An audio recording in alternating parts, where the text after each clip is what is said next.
মজার সাথে এই যে আমার ভর্তা রেসিপি দেখেন, আমি ভর্তা করা নিয়ে চলে আসলাম। এই যে দেখেন আমি হলো কুচো করে সব কিছু বের করে রাখছি, কী কী ভর্তা বানাবো। এই যে দেখে হালাঞ্চা শাক, কচু, তারপরে হচ্ছে আলু, যা যা দেখতেছেন, সিম, এগুলো নিয়ে চলে আসলাম।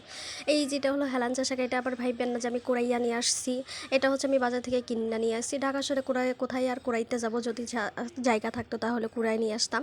তো এখন আমি হচ্ছে এটা কিনে হলো ভালো করে হলো বেছে নিয়েছি। তারপরে হচ্ছে এটাকে ভালো করে পরিষ্কার করে পানি দিয়ে ঝাঁকামাকা করে হলো ধুইয়ে তারপরে হচ্ছে আমি এটাকে চুলায় বসিয়ে দিব সিদ্ধ করার জন্য। এদিকে দেখেন আমি মিষ্টি লাউ আর সিম দিয়ে দিয়েছি সিদ্ধ হওয়ার জন্য, একসাথে দিয়েছি। ভাই কেডা কেডা এত ঝামেলা করে দুই পাত্রে দেওয়ার জন্য, দুইটাই তো একটু নরম সবজি, তাই হচ্ছে দুইটা একসাথে আমি দিয়ে দিয়েছি সিদ্ধ হওয়ার জন্য। এদিকে দিয়ে দিয়েছি ওই যে আপনার হেলাঞ্চা শাক, এটারে হচ্ছে সিদ্ধ করে দিয়েছি। এটা প্রাণীটা টানানোর জন্য দেখেন আর একটু একটু নেড়ে চেড়ে দিচ্ছি, দিয়ে এটাকে হলো ভালো করে হচ্ছে পানিটা টানানোর পরে এটা আমি নামিয়ে রাখবো।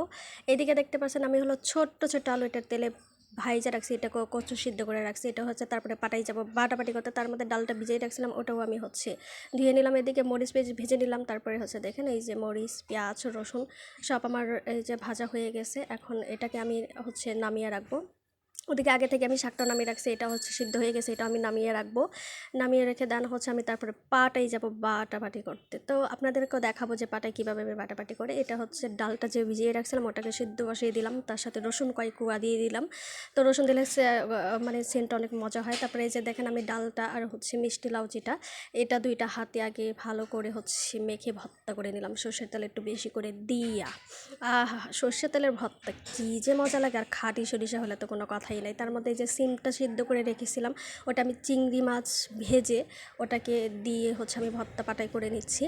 তো সাধারণত আমি হাতে মাখানো সিম ভর্তাটা খাই, তো আজকে পাটায় খেতে ইচ্ছে করলো তাই আর পাটায় বেটে নিলাম বেশি করে একটু সর্ষের তেল দিয়ে। তারপর হচ্ছে এই যে পেঁয়াজ মরিচ ওগুলা করেছিলাম, ওগুলা বেটে নিলাম।